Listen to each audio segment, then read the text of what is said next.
La santé, médecin généraliste. Je vous présente également l'élu avec qui on a travaillé en partenariat, Marie-Aude Montussac, qui est donc élu en charge des étudiants, et le professeur honoraire de santé publique, Hélène Sancho-Garnier, qui est, je peux vous le dire, une pointure en médecine. Allez voir tout ce qu'elle a pu faire sur Internet, c'est extraordinaire. Là, elle va vous parler donc des papillomavirus, infection virale qui entraîne de gros soucis. Et donc, je voulais, par rapport à son parcours qui a été sur Gustave Roussy, sur la cancérologie, dermatologie, plus passage à l'INSERM, plus passage à Montpellier dans le réseau Épidore, et tout le travail qui a été fait en prévention des cancers du sein et autres, et travail avec l'OMS, lui faire un peu cette formule que Ambroise Paré en faisait sa devise, c'est-à-dire « labor improbus omnia vincit », le travail acharné vient à bout de tout. C'est son résumé, mais ça peut être aussi votre devise future, c'est-à-dire que si vous avez un objectif dans le soin, dans l'esthétique, franchement, avec du travail et puis un peu de volonté, on y arrive. Sachez aussi que dans son parcours de vie, on a ce que j'appelle des cadeaux, c'est-à-dire qu'on rencontre des gens formidables, en tout cas il faut les remarquer comme tels, qui peuvent vous servir d'exemple. Moi, en tant que femme médecin, Madame Sancho-Garnier a commencé, le monde était principalement masculin, moi pareil, donc on n'était pas forcément aidé par les confrères, mais on avait une volonté, une flamme qui nous incitait à continuer. Donc vous aussi, tâchez de voir sur votre parcours professionnel, il y a des personnes, on peut s'appuyer dessus ou un petit peu les prendre par exemple. Le thème aujourd'hui, donc papillomavirus, je donc donne la parole au professeur Sancho-Garnier et merci. Merci beaucoup. Merci beaucoup. Merci à toutes les deux.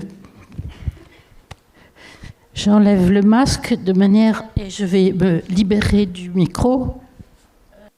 Bien, alors, oui, c'est parti. Donc, on va essayer de parler virus en général, mais surtout en particulier avec ce virus qui est pratiquement très peu connu et qu'on a oublié dans un coin et qui, malheureusement, laisse plus de traces ultérieures que le virus actuel dont on parle beaucoup.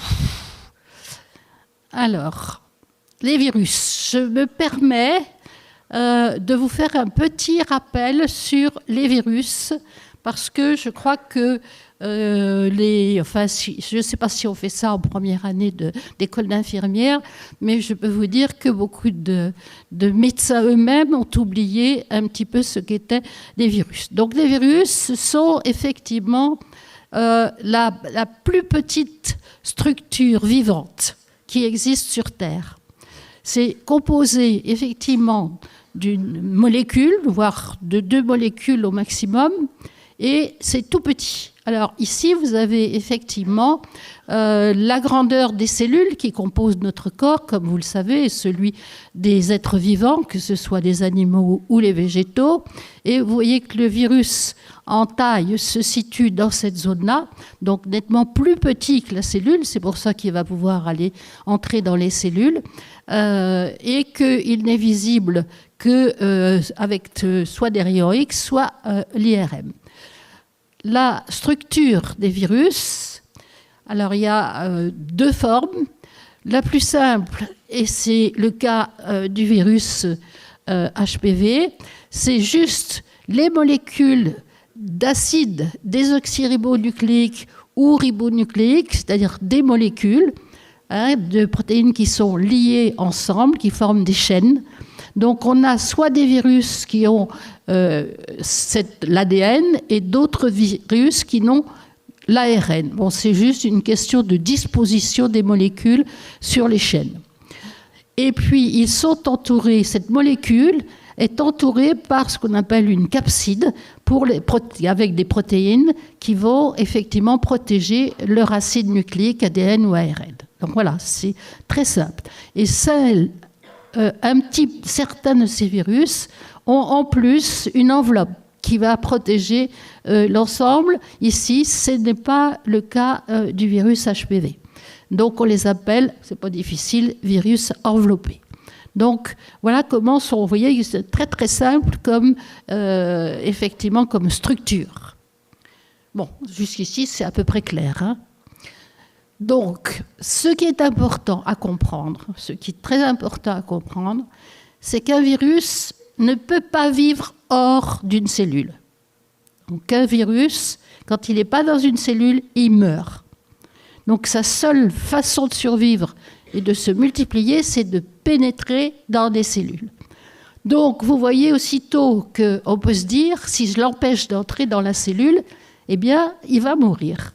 Et c'est tout, je dirais, le principe des vaccins qui vont apprendre à notre système immunitaire à empêcher le virus d'entrer dans une cellule. Ça, c'est tout à fait facile à comprendre, mais c'est vraiment le principe même de la lutte contre ces virus, de manière à ce qu'ils ne se multiplient pas. On va voir la suite comment ils se multiplient. Ils ne se divisent pas, contrairement, comme vous le savez, à nos cellules, contrairement même aux bactéries. Des virus ne se divisent pas. Ils utilisent la cellule pour faire fabriquer d'autres virus. Je vais vous montrer comment. Pour se multiplier, donc, ils vont utiliser la cellule, qui va devenir une usine à virus. Ça s'appelle la réplication, peu importe le nom. La cellule devient une usine à fabriquer des virus. D'accord? Là encore, ça va, c'est clair. Si vous ne protestez pas, c'est que c'est clair. Si non, vous protestez. Alors, voilà comment ça se passe. Voilà la cellule. Et voilà ici un petit virus qui s'approche pour entrer dans la cellule. Qu'est-ce qui se passe à ce moment-là? Le virus va détruire ce qui protège la cellule, la membrane cellulaire. Il a, avec sa molécule d'ADN ou d'ARN, il détruit et il rentre. Ensuite, qu'est-ce qui se passe? Eh bien, voilà. Il va enlever la capside. Je vous ai parlé de la capside, c'est ce qui entoure la molécule centrale, d'accord? Donc, il va se décapsider, comme on dit, et il ne va plus rester qu'une molécule dans la cellule. Une molécule qui va être transmise. Où est-ce qu'elle va être transmise, cette molécule, à votre avis? Eh bien, elle va être transmise au noyau de la cellule. Vous savez que le noyau de la cellule, nous aussi, nous avons nos chromosomes qui portent évidemment notre génome. Eh bien, le virus va introduire cette séquence, qui est sa molécule d'ADN ou d'ARN, à l'intérieur même de nos chromosomes. D'accord? Et alors, qu'est-ce qui va se passer à ce moment-là? Ça s'appelle la réplication. Eh bien, il va commander, puisque maintenant il est dans nos chromosomes, il va commander à la cellule de fabriquer des virus. Et la cellule va se mettre à fabriquer des virus en grande quantité. C'est ça qu'il cherche, puisqu'il ne peut pas faire autrement pour se reproduire. Et finalement,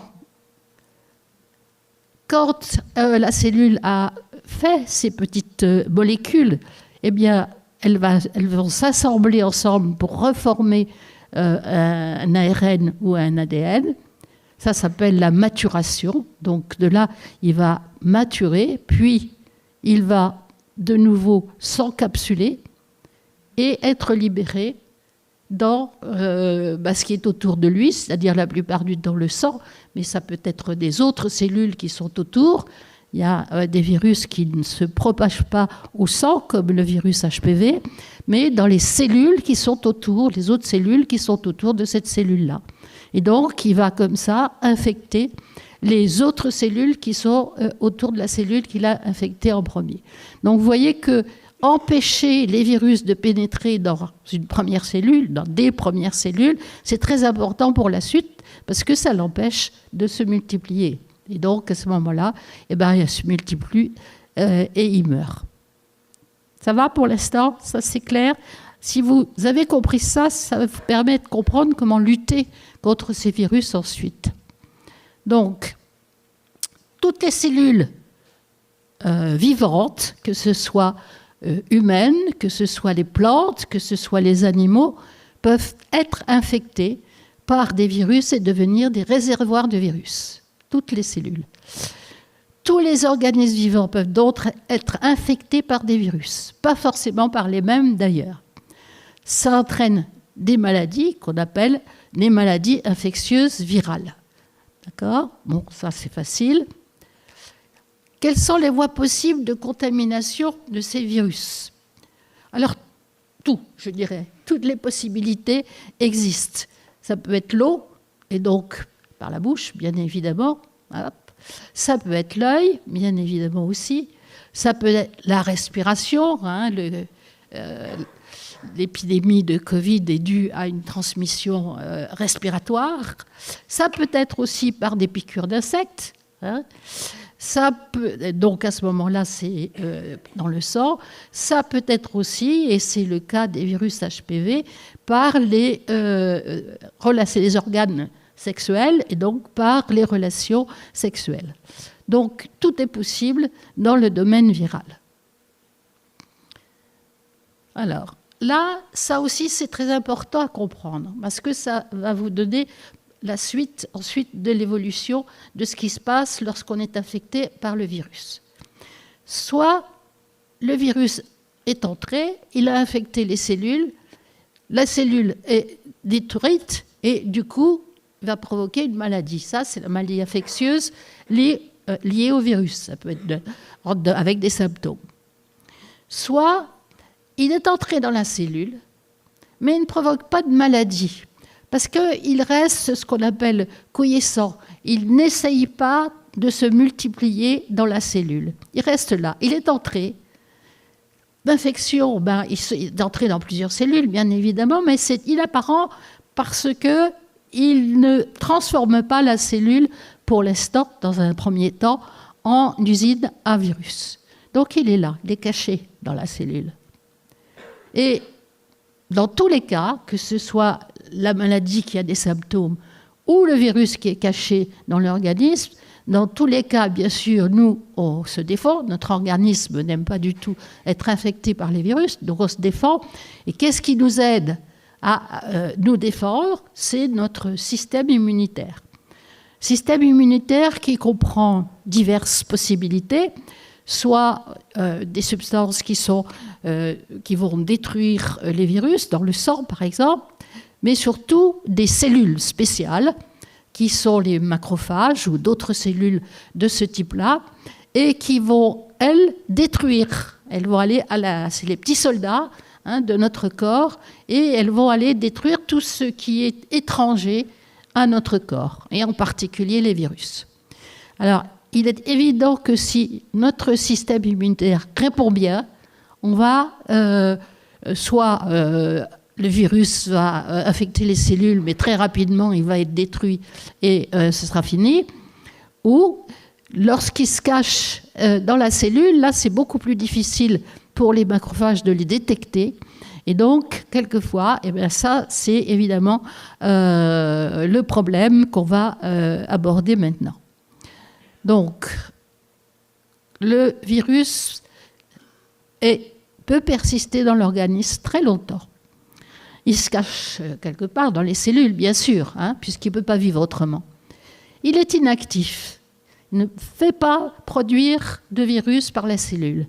Mais il est prêt à ressurgir dès qu'il y a une petite baisse d'immunité. Donc, l'herpès, vous connaissez tous l'herpès.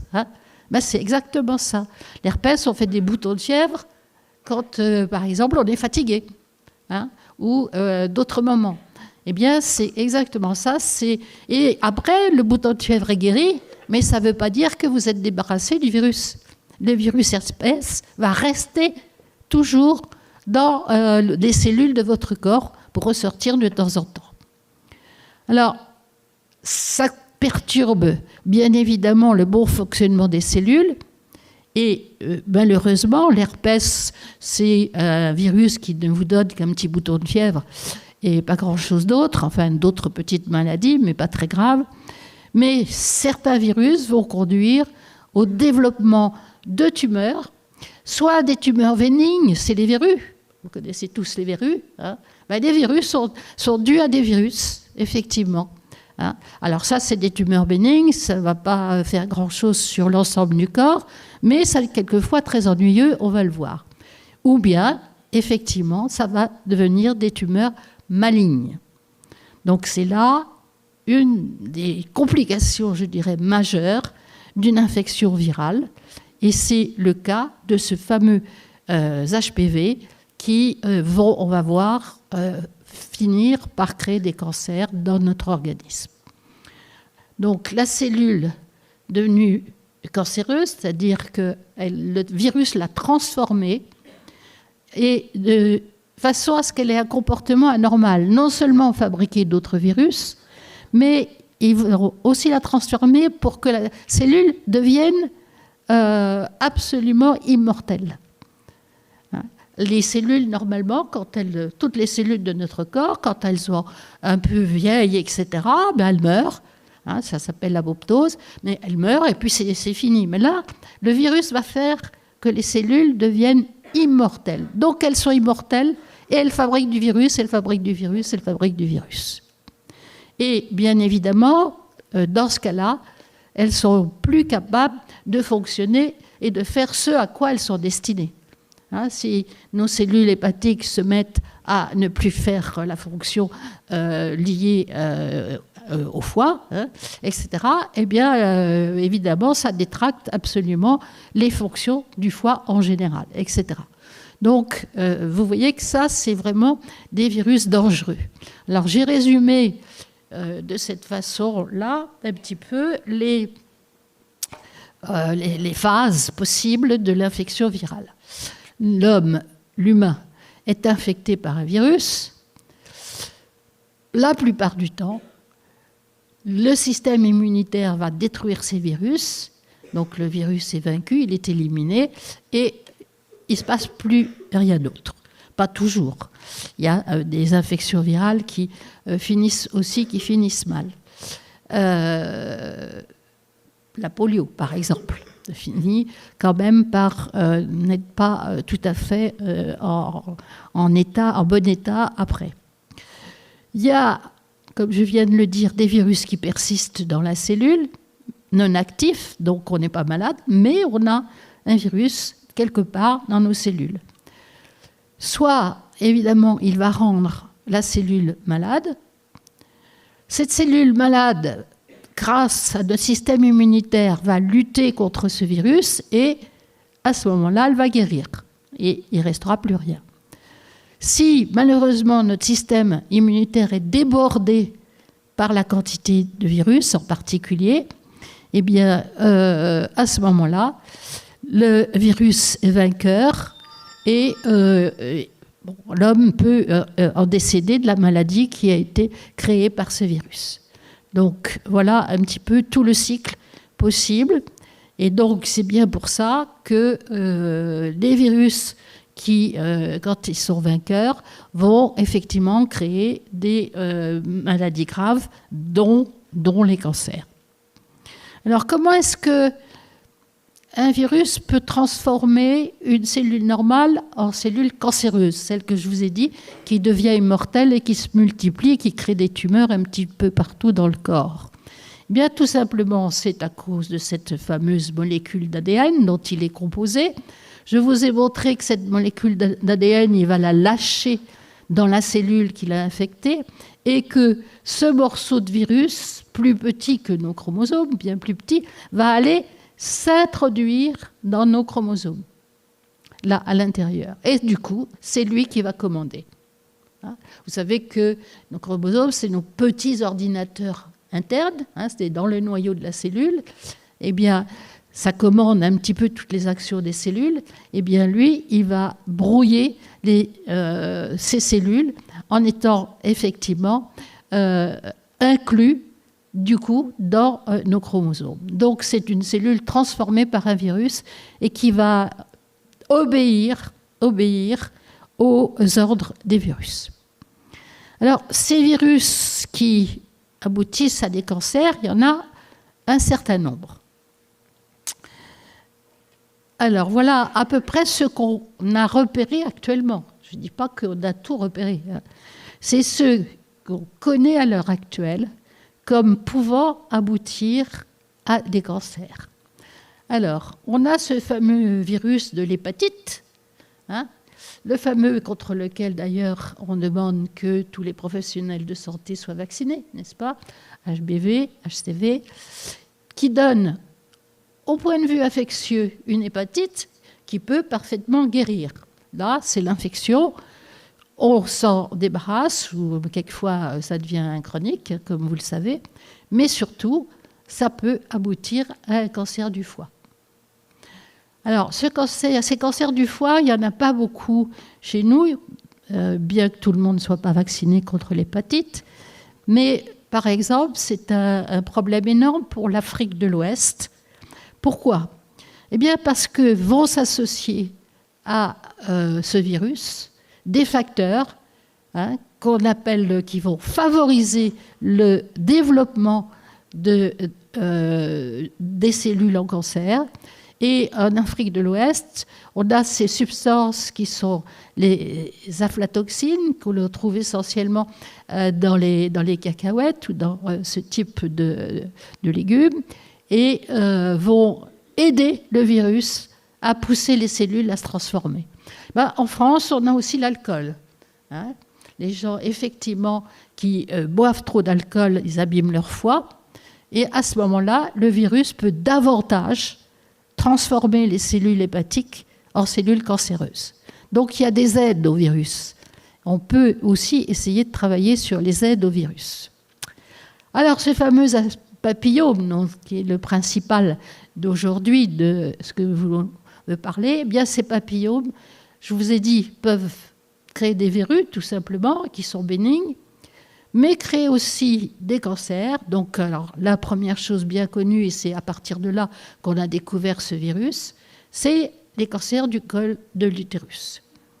Mais aussi des autres organes génitaux, mais aussi de l'anus, mais aussi de la région, la bouche, et la région amygdalienne. Parce que ces virus se transmettent par les rapports sexuels. Donc tous les organes qui ont un lien avec notre vie sexuelle, eh bien le virus peut l'infecter. Et ça c'est récent. C'est récent. Il n'y a pas très longtemps qu'on s'est aperçu qu'en fait, il n'y avait pas que le col de l'utérus qui était infecté par ce virus et qui donnait des cancers, mais que le virus allait aussi dans les autres organes et donnait des cancers. Je vais vous en reparler. Alors quelque chose pour aider le virus HPV, c'est le tabac. Il aime beaucoup le tabac, eh bien, retrouve, si vous voulez, des anomalies liées au tabac dans les cellules de ces fameuses muqueuses que attaque l'HPV. Donc, si on fume, on augmente son risque de cancer de ces localisations-là lorsqu'on est infecté par HPV. Après, d'autres virus que vous connaissez sûrement moins bien, le virus d'Epstein-Barr, qui est le virus de la mononucléose, la maladie du baiser. Ça, c'est une maladie aussi infectieuse chez les jeunes, qui crée de la fièvre, grosse fatigue, quelquefois des ganglions au niveau du cou, et qui se transmet également, puisque c'est la maladie du baiser, par le baiser, et qui peut donner ultérieurement, des années plus tard, parce que le virus il est resté dans un coin, des tumeurs qu'on appelle des lymphomes, des tumeurs rares en France qui sont les cancers du nasopharynx, mais qui dans d'autres pays est fréquent, par exemple en Afrique du Nord. Les facteurs associés, pour tous les virus, j'aurais dû le mettre partout, effectivement une immunodéficience créée par une autre pathologie, eh bien évidemment va aider le virus à créer ces maladies. Le sida, ça vous le connaissez, le fameux HIV. Les sidéens, ils ont des tas d'ennuis dus à l'infection HIV, mais ils ont aussi des risques de lymphome qui se développent au bout d'un certain nombre d'années de l'infection HIV. Alors l'herpès, ce virus herpès, c'est relativement rare. On n'en voit pas beaucoup, même dans tous les pays. Ça peut quand même donner naissance à un sarcome, Un sarcome, c'est plutôt une tumeur des tissus fibreux. Et c'est un sarcome, M. Kaposi a donné son nom. Donc, et si en plus la personne est HIV positive, elle aura plus de tendance à développer ce type de tumeur rare. Enfin, on a trouvé aussi un lien pour les leucémies, pas toutes les leucémies, mais certaines leucémies et certains lymphomes, donc maladies, comme vous le savez, dites sanguines ou ganglionnaires, mais en fait les leucémies, c'est les cellules du sang, et les lymphomes, c'est les cellules qui sont dans les ganglions. Or, les lymphomes sont effectivement, les cellules qui sont attaquées sont les cellules immunitaires en particulier, qui nous déforment. Donc vous voyez que ça fait quand même pas mal de virus, mais certains sont plus rares les uns que les autres, et le plus fréquent de tous, c'est l'HPV. C'est le plus fréquent des virus pour lesquels on peut être infecté. Ce n'est pas le plus fréquent à donner des cancers, mais c'est le plus fréquent de tous les virus qu'on rencontre, les virus à haut risque de cancer, qu'on rencontre dans notre vie. Si je veux replacer un petit peu à l'heure actuelle dans le domaine du cancer, l'importance des facteurs de risque et y placer justement nos fameux virus. Alors, vous savez qu'on classe les facteurs de risque en certains, ceux qui sont en haut, et d'autres qui sont seulement probables, mais assez probables, mais dont on n'est pas aussi sûr que cela. Alors, bien évidemment, vous le savez, les ronds, là, sont en proportion de l'importance du risque. Alors, on a le tabac là, on a l'alcool là, et qu'est-ce qu'on a en troisième position? Les infections. Et ça, c'est très peu connu à l'heure actuelle. Vous avez les ultraviolets, bien sûr, certains traitements hormonaux, l'obésité, l'inactivité physique, c'est là. Mais les infections à papillomavirus, à hépatite, l'Epstein-Barr, etc., vous voyez, sont en troisième position. Dans les certains. Viennent s'intercaler les probables, à peu près, peut-être un tout petit peu plus, le problème alimentaire, qui se situe juste entre les deux. Donc maintenant, certaines publications mettent ici l'alimentation avant les infections, en fait, là, c'est probable, mais ce n'est pas aussi certain que dans cette première catégorie. Donc vous voyez, ce n'est pas négligeable, le risque infectieux, viraux en particulier, pour créer des cancers. Ok, ça c'était le rappel sur les virus. On va passer plus spécifiquement à l'HPV maintenant. Est-ce que vous avez éventuellement une question sur les virus en général? Non, ça va, c'était clair ce que j'ai raconté? Bon, alors on va passer à la grande famille des HPV. Il y a environ une centaine de types d'HPV. HPV, c'est virus papilloma humain en anglais, donc ça donne HPV, d'accord? Alors le H, c'est humain, ce qui veut dire qu'il y a une autre centaine de virus, mais qui sont du règne animal. Hein?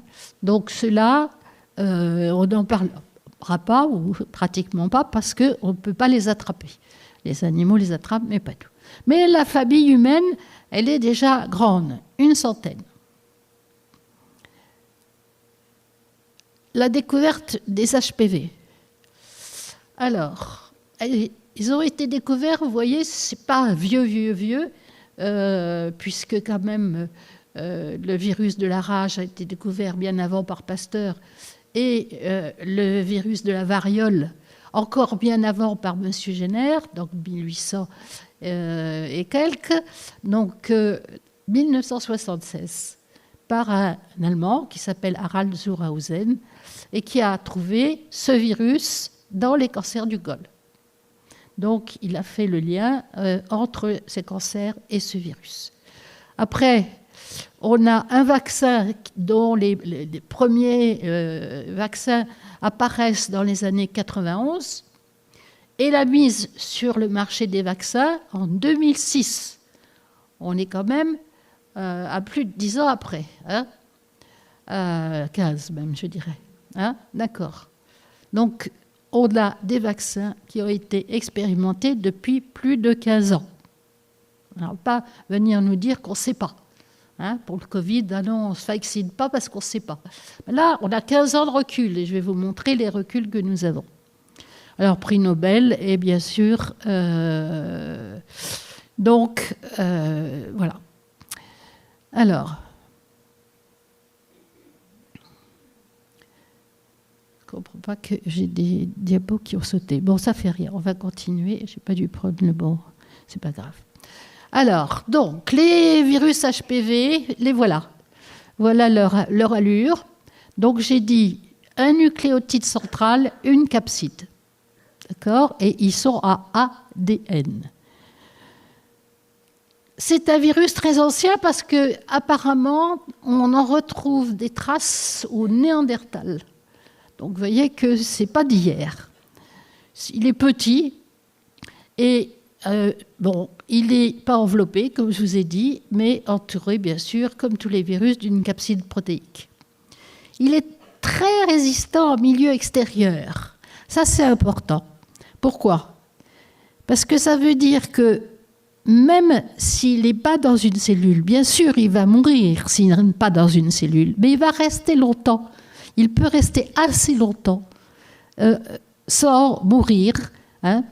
Assez longtemps, c'est quelques heures. Hein. C'est pas des jours et des mois, là. Hein. Donc, il y a une possibilité de transmission de ce virus qui peut être extérieur à une cellule. Donc ça, c'est important aussi à se rappeler. Donc ça va infecter, alors essentiellement, la peau, on appelle les épithéliums cutanés, la peau, et toutes les muqueuses anogénitales et orales. C'est le revêtement qui protège nos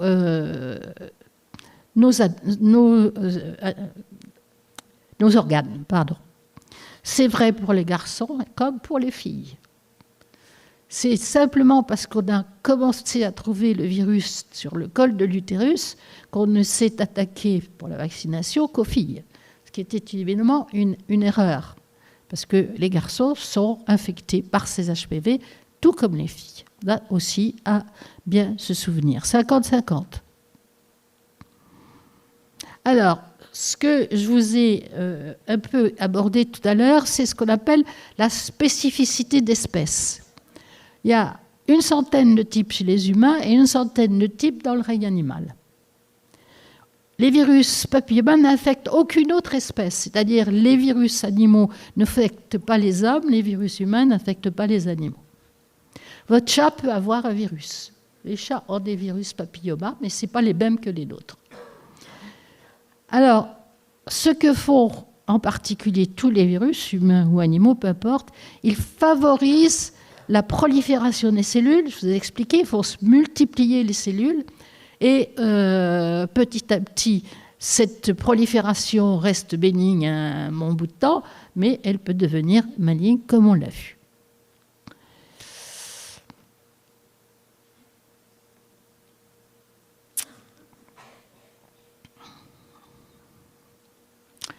Donc, la grande famille. Alors, pour arriver à les repérer, on les a baptisés par numéro. Donc, vous avez probablement entendu parler du virus 16, du virus 18, etc. On est fréquents. D'accord ? Donc, ils sont faits par numéro. Alors, les virus papillomas humains. Pardon, il faut que je retourne en arrière. J'espère que je vais savoir. Diapositive, par là, oui. Hop. Voilà. Donc, on a identifié une douzaine d'entre eux comme cause de maladie. Une douzaine d'HPV sur les 100. Hein. Ça ne veut pas dire qu'on n'en identifie pas d'autres. Mais alors, les numéros 6 et 11 sont associés au développement de verrues, mais de verrues assez particulières, essentiellement des verrues génitales. qu'on appelle alors des condylomes, pour compliquer un peu les choses. D'accord? Donc ça, c'est un petit peu la spécialité des virus 6 et 11. On verra qu'ils ont d'autres spécialités aussi. Et puis, 10 autres types de virus sont associés à des lésions, pas forcément cancéreuses dès le départ, mais qui peuvent aboutir à des cancers. Et cela, on leur a donné le nom d'HPV-HR, c'est-à-dire HPV à haut risque. Okay? Et les plus fréquents de ces HPV-HR, c'est ces deux numéros-là, le numéro 16 et le numéro 18. Ils sont impliqués dans tous les cancers, donc je vous ai cité utérus, voie anogénitale et oropharyngée. D'accord ? Si on regarde, parce que c'est ce qu'on connaît le mieux, la contribution de ces virus au cancer du col de l'utérus, CCU, on l'appelle, hein, eh bien voilà, tous ces virus-là peuvent effectivement être retrouvés dans les cancers de l'utérus. Mais vous voyez que les deux plus fréquents, c'est d'abord le plus fréquent, c'est le 16.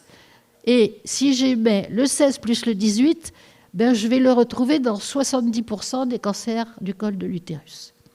Alors si je rajoute progressivement les autres, vous voyez pratiquement, et ça c'est une diapo qui est un petit peu en retard sur nos connaissances, c'est à peu près 98%, si j'ai tous les virus, hein, si j'examine la présence des virus, c'est à peu près 98% des cancers du col de l'utérus où l'on retrouve un HPV, et le plus souvent, bien sûr, du 16 et du 18.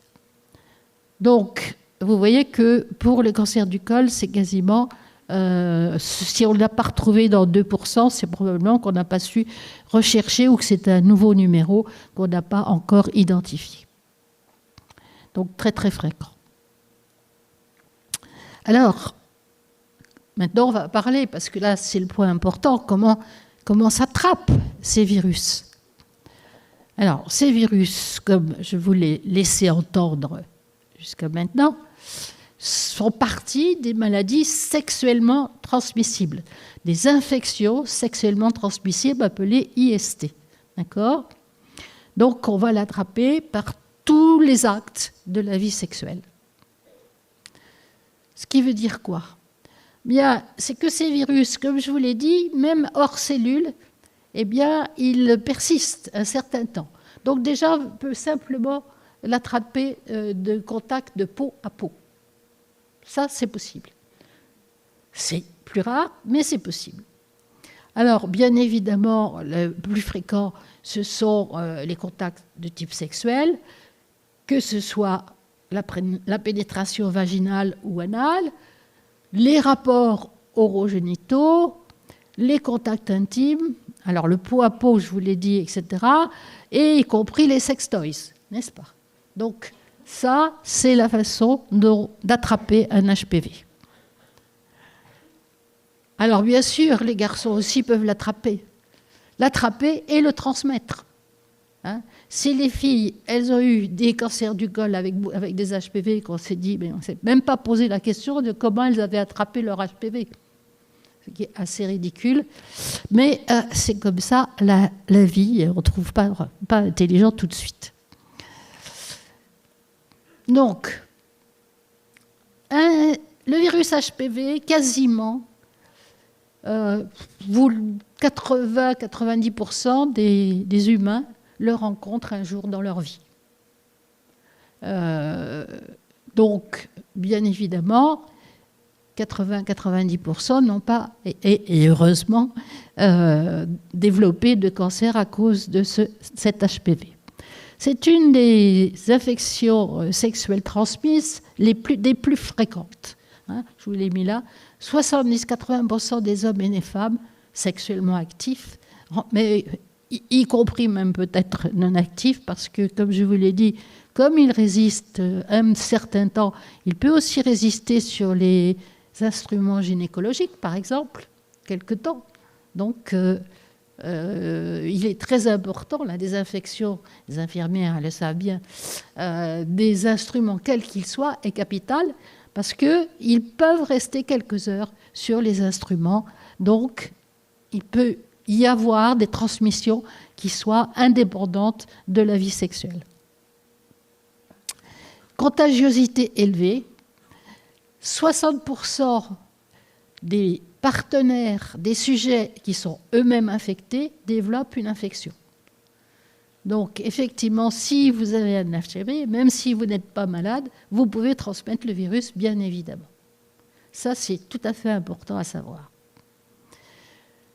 L'infection est très précoce dès les premiers contacts sexuels. Ça peut même être, je dirais, vous vous souvenez, en maternelle, le touche-pupille. Hein? Et oui. Et le pic de l'infection est avant 25 ans chez la femme. Et chez l'homme aussi d'ailleurs. Mais l'homme se poursuit beaucoup plus longtemps que chez la femme.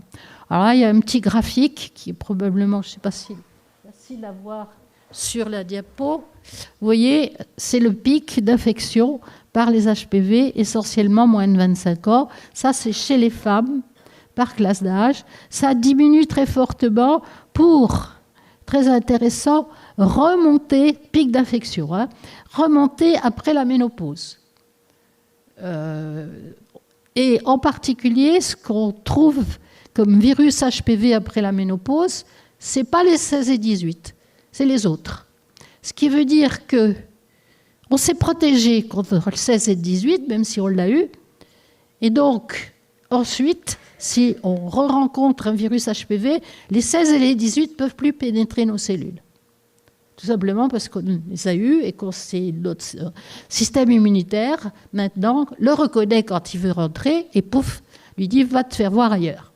Donc, il reste qu'ici, on va avoir tous les autres virus dont je vous ai parlé qui ne seront pas 16-18, c'est-à-dire les 10 autres types de virus.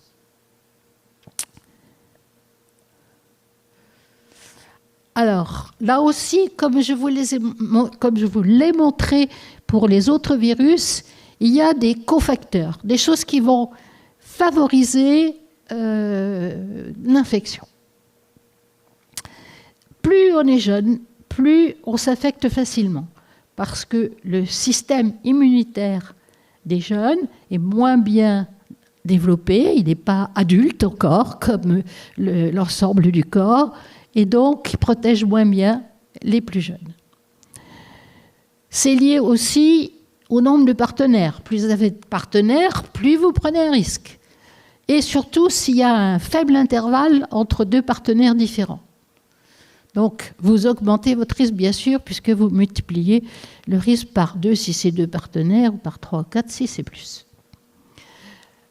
Si vous avez des infections génitales associées, alors ça, là aussi, comme ça va occuper votre système immunitaire, ces autres infections, vous serez plus sensible à avoir un virus HPV. Bien évidemment aussi, si vous avez une immunodéficience, quelle que soit la pathologie qui a créé cette immunodéficience, comme c'est le système immunitaire qui doit vous défendre, s'il est déficient, si on manque de soldats, à ce moment-là, on risque plus. Et n'ayez pas aussi au tabagisme actif pour toutes les lésions du col, de la zone bucco-pharyngée en particulier. Donc là, ça augmente les risques de transmission. Alors, il n'y a pas beaucoup de garçons, j'ai vu dans la salle, c'est dommage. Il y a des spécificités des infections HPV chez les hommes, et pas dans le sens que vous pourriez penser. Les hommes sont plus sensibles aux infections HPV que les femmes. Ils ont un système immunitaire moins bien armé pour se défendre contre ces fameux HPV. Vous savez, on a, les humains, les femmes, on a 2 chromosomes XX et les hommes ont XY. ben, si vous avez remarqué, Y, c'est un X à qui il manque une patte. Et sur, effectivement, cette branche de nos acides nucléiques se trouvent des fonctions de défense immunitaire. De ce fait, pour tout ce qui est une demande du besoin de défense immunitaire, eh bien, les hommes sont moins bien armés que les femmes pour s'en protéger naturellement, donc y compris contre le virus HPV. Et ils ont effectivement des anticorps naturels non protecteurs. Vous voyez, sur ces schémas, on a l'augmentation d'infections fréquentes au cours de la vie chez les hommes. Et vous voyez que quel que soit l'âge, les couleurs c'est l'âge, eh bien ça augmente tout le temps au cours de la vie. Donc, bon, on arrive ici à des taux les plus élevés. Là, les rouges, c'est les 18-30 ans, mais même ici, on est encore à des taux relativement élevés d'infections fréquentes chez les hommes au-delà de 50 ans. Alors que chez les femmes qui sont là, vous voyez d'abord que ça monte nettement moins haut. Là, le maximum est là autour de 0,4. Là, on a un 0,6. Et vous voyez que ça augmente pas de la même façon selon l'âge. Ça, c'est les très jeunes, le rouge. Et ça, c'est les plus vieilles. Et vous voyez que plus on vieillit et moins on est sensible à l'infection HPV. Sauf si vous rencontrez justement autre chose qu'un 16 et un 18 sur votre route. OK ? Donc, par-dessus le marché, non seulement on n'avait pas vu que des hommes pouvaient être atteints, mais en plus, ils sont plus facilement atteints. Et donc, ils transmettent d'autant plus. Alors, voilà à peu près pour résumer le cycle d'infection des HTB. Ce qui est important à se rappeler, il ne passe pas dans le sang. L'HPV, vous ne pouvez pas le chercher dans le sang, il n'y est pas. D'accord ?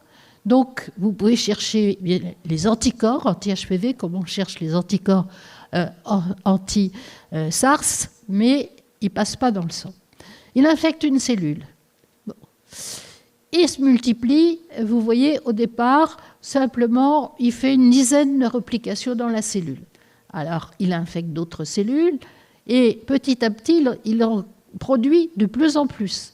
Et ici, dans les cellules qui ont déjà été infectées, il arrive, au bout d'un certain temps, à faire 1 millier de génomes viraux dans la cellule. Donc ça veut dire qu'il a drôlement fait travailler la cellule pour cela. Il y a tout un temps où...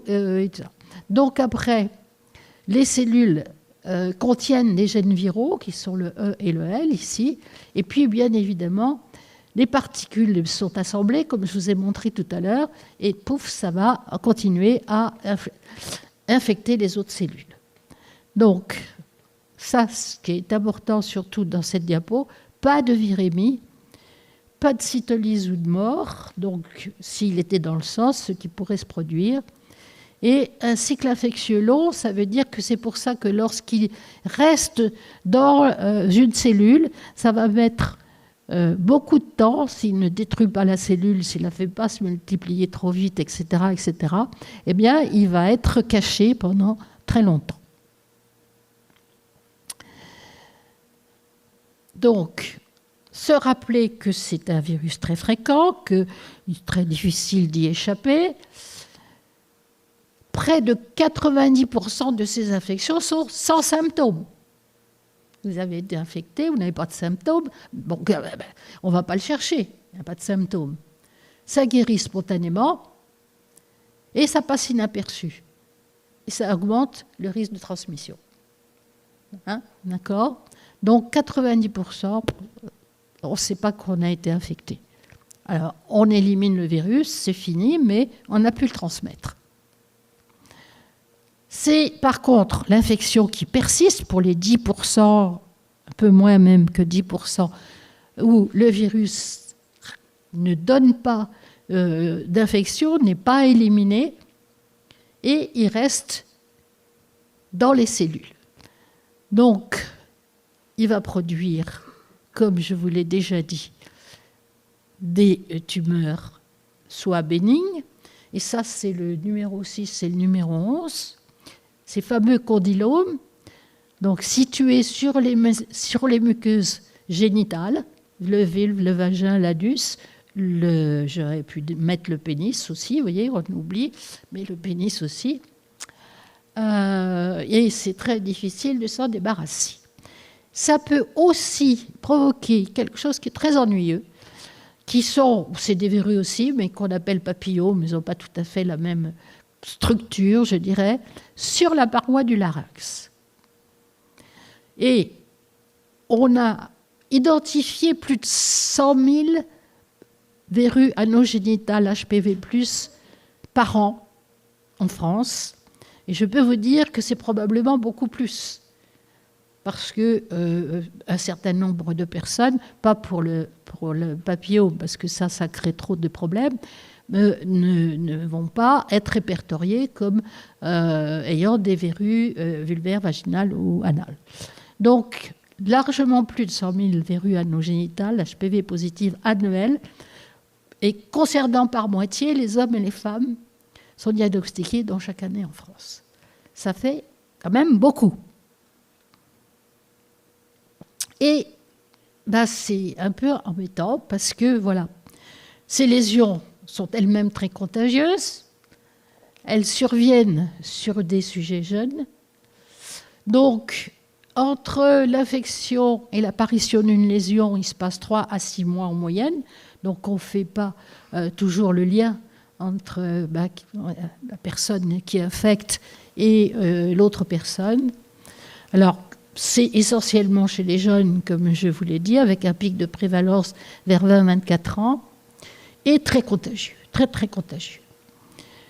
Le problème, c'est que les traitements de ces virus, c'est souvent long, ça récidive, il y a beaucoup d'échecs thérapeutiques, et ça peut même être douloureux. Donc au total, ces fameuses verrues génitales ont un retentissement sur la qualité de vie. C'est très désagréable. Et il y a la douleur des traitements, il y a la crainte des récidives, il y a effectivement l'abstinence sexuelle pour ne pas le passer au partenaire. Et enfin, exclusion sociale, c'est peut-être beaucoup dire, mais c'est tout de même un vrai problème. Donc ce n'est pas négligeable. Ces verrues, certes, elles sont bénignes, mais elles sont bien embêtantes. Alors, je vous parlais du larynx. Cette fameuse papillomatose respiratoire récurrente, vous n'en verrez peut-être jamais dans votre vie, c'est relativement rare et heureusement. 1,4 à 4 pour 100 000 enfants.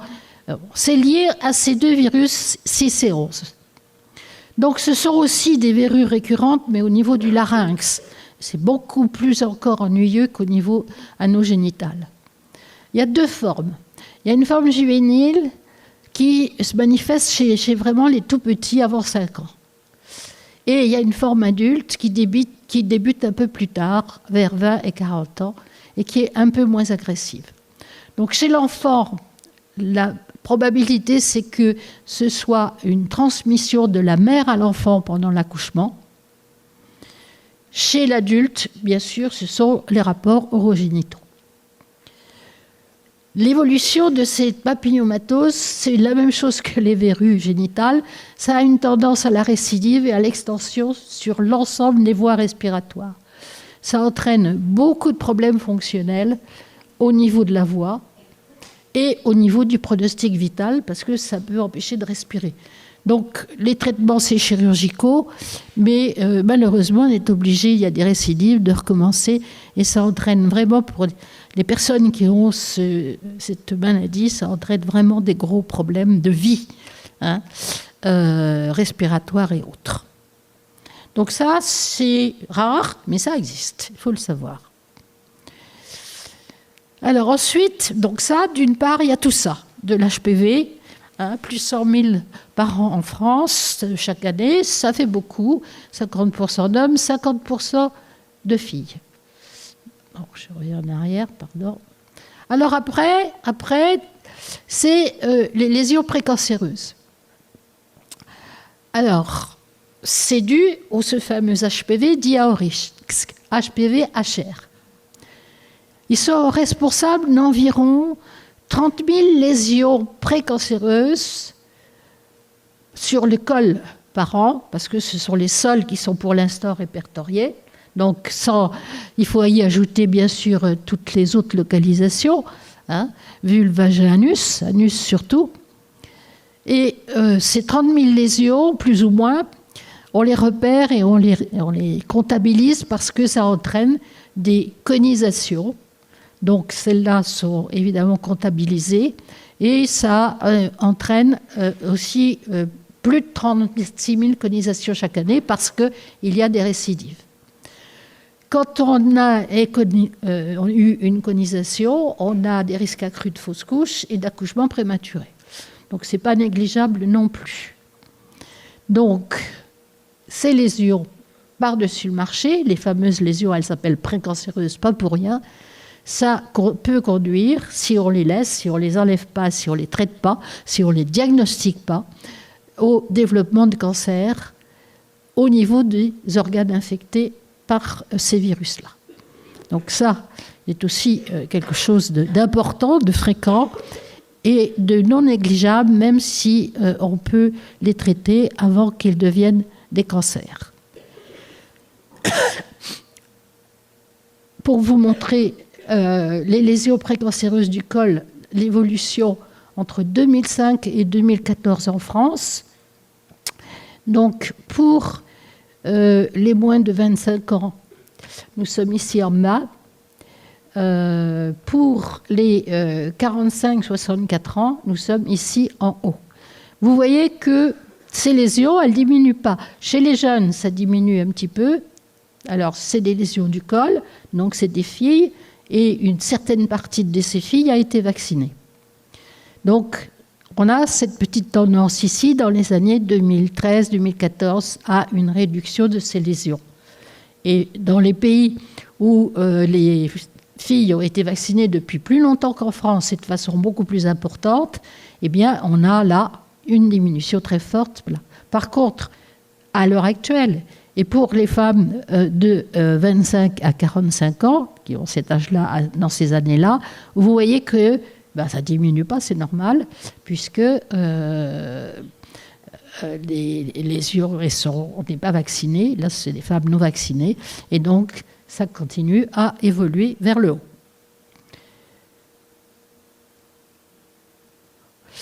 Alors, pour l'histoire naturelle de l'infection du col, je vous la rappelle, puisqu'il y a beaucoup de filles dans la salle, puis c'est bien de le savoir. Donc, lorsqu'on est infecté par un HPV, dans la plupart des cas, on a notre immunité qui va détruire le virus, et le virus, en grande partie, 90%, va disparaître. Certains vont rester, donc infection persistante, et vont créer ces lésions soit bénignes à relativement faible risque de transformation, qu'on appelle pour l'école le groupe 1. Quand c'est diagnostiqué, on le surveille, ça régresse et ça disparaît. Par contre, si on ne fait rien, dans certains cas, et c'est quand même pour la majorité des CIN1, un certain nombre vont se transformer, vont continuer leur évolution. Donc on va passer au grade 2 et au grade 3, qui là sont à haut risque de devenir des cancers. On a même qui deviennent des cancers in situ, c'est-à-dire très localisés, mais qui sont des cellules déjà transformées. 1 à 5 ans ici, après l'infection, 10 à 15 ans ici, après l'infection. Donc vous voyez que c'est assez long à se développer, qu'on a le temps de diagnostiquer ces lésions et de les traiter. Et c'est bien pour ça, et voilà maintenant ce que je vais vous montrer en ce qui concerne non plus les lésions bénignes, mais les cancers du col de l'utérus. Il y a environ 3000 cas par an en France, ça entraîne tout de même un tiers de décès, mais voici l'évolution du taux d'incidence et de mortalité dans le temps. Ça part de 1990, ça arrive à 2015. Vous voyez, ça diminue l'incidence des cancers du col de l'utérus grâce au dépistage des lésions précancéreuses diminue. La mortalité diminue comme l'incidence, puisqu'il y en a moins, on en meurt moins. Vous voyez que ça dépend des tranches d'âge, et c'est assez intéressant tout de même, c'est que ici, les 30 ans, vous voyez que c'est très net, très très net. Vous avez les bleus, par contre, aussi les femmes de 70 ans chez qui ça diminue, mais plus beaucoup de risques d'avoir des infections. Par contre, chez les femmes de 40-50 ans, l'incidence des cancers du col de l'utérus ne diminue pas vraiment. Pas vraiment. Pourquoi ? Parce que malheureusement, le dépistage, les femmes ne pratiquent pas le dépistage à 100%. On a à peu près un taux de dépistage en France de 60% de surveillance. Et donc, eh bien, il y a tout de même un certain nombre de femmes qui font, et un même nombre de femmes qui font des cancers du col parce qu'elles ne sont pas surveillées. Je ne parle pas de la vaccination, là. Je parle du dépistage. Donc voilà, premier point pour les cancers du col de l'utérus. Les lésions précancéreuses diminuent bien et c'est lié au dépistage. Ça ne peut pas encore être lié en France à la vaccination qui est trop faible. Et qui, voilà. Ensuite, qu'est-ce qu'on a d'autre ? Alors, les cancers de la vulve sont positifs à l'HPV à 30%. Il y a d'autres causes. Et ça représente seulement 5% des cancers gynécologiques, ce qui n'est pas énorme, environ 840 cas annuels, 3000 cols, 840 vulves, donc 30% sont HPV positives. Pour le vagin, là, il est très souvent retrouvé l'HPV, 74%, mais c'est très rare relativement. Il y a seulement 162 cas annuels en ce moment en France, hein, bien évidemment, mais 74%, donc 2/3 de ces cas, sont liés à l'HPV. Les cancers de l'anus, 90% sont liés à l'HPV. Ça, c'est garçons et filles. Hein, là, c'est des filles, évidemment, et là, c'est garçons et filles. Donc, c'est plus fréquent chez les filles que chez les garçons. On a en France, à l'heure actuelle, 450 cas annuels chez les hommes et 1300 cas annuels chez les femmes. Pas tout à fait négligeable, d'autant que ce sont des cancers très difficiles à traiter et donc avec une mortalité importante.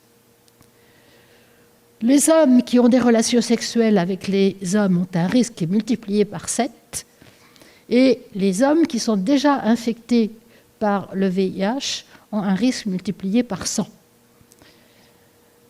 Alors, ces courbes-là, qu'est-ce qu'elles montrent ? Pardon. Je pensais agrandir, ce n'est pas le cas parce que moi, je ne vois pas grand-chose sur ça. Ah oui, alors à gauche, là, ici, ce sont les femmes. Non, pardon, ce sont les hommes, pardon. Ça, c'est l'anus, hein. Il y en a moins que chez les femmes, mais ça augmente en particulier pour les années, les âges. Alors là, c'est quoi ? C'est 25%, oui, c'est des années. Donc ça augmente, vous voyez l'augmentation, voilà, c'est ça que je voulais vous montrer. Donc chez les hommes, c'est tout petit sur mon truc, donc je ne vois plus ce que c'est. Donc chez les hommes, une nette augmentation des cancers de l'anus à l'heure actuelle. Chez les femmes, vous voyez, et c'est plus élevé, il y en a quasiment 3 fois plus que chez les hommes, et c'est en pleine augmentation. Donc ces cancers sont en pleine augmentation. Pour l'instant, il n'y a pas de dépistage, on est en train de le mettre en place, mais il n'y a pas de dépistage. Et effectivement, ils sont difficiles à traiter. Les cancers du col de l'utérus aussi, d'ailleurs. Ensuite, nous avons les cancers du pénis, bien sûr. Alors, on trouve des HPV+, dans 30 à 50% des cas, vous voyez que c'est un cancer aussi relativement rare et qui se voit surtout chez les sujets au-delà de 50 ans, 200 cas annuels. Et enfin, et ceux-là auxquels on ne pense pas et qui sont très importants, ce sont les cancers donc, de la bouche et du pharynx, le pharynx étant la région amygdalienne. On trouve 40% d'HPV positifs dans ces cancers qui sont relativement fréquents. Chez les hommes, 2300 cas par an, chez les femmes, 1100 cas. Donc 50% d'HPV positifs chez les femmes. Vous voyez que ce n'est pas négligeable. Ça fait au total plus, si on prend homme plus femme, que des cancers du col de l'utérus. Donc, effectivement, c'est le problème actuel. Ce sont ces cancers-là, et quand on y associe un peu de tabac, vous savez que les autres sont liés essentiellement au tabagisme. Eh bien, si on supprimait le tabac, si on arrivait à supprimer le tabac, et on diagnostiquait, alors là, le problème, c'est qu'il n'y a pas de dépistage, parce qu'il n'y a pas, pour ces cancers-là, de lésions précancéreuses. En général, quand les lésions apparaissent, il s'agit de cancer. Donc, c'est le vrai problème actuel de ces cancers HPV positifs. Alors, normalement, après, j'ai un petit film. Je vais essayer de voir si ça peut marcher. Ce n'est pas tout à fait sûr. Sur les cancers ORL. Vous aurez la possibilité de le regarder. Vous l'avez, je pense, marqué. Dommage. Bon, en tout cas, pour résumer,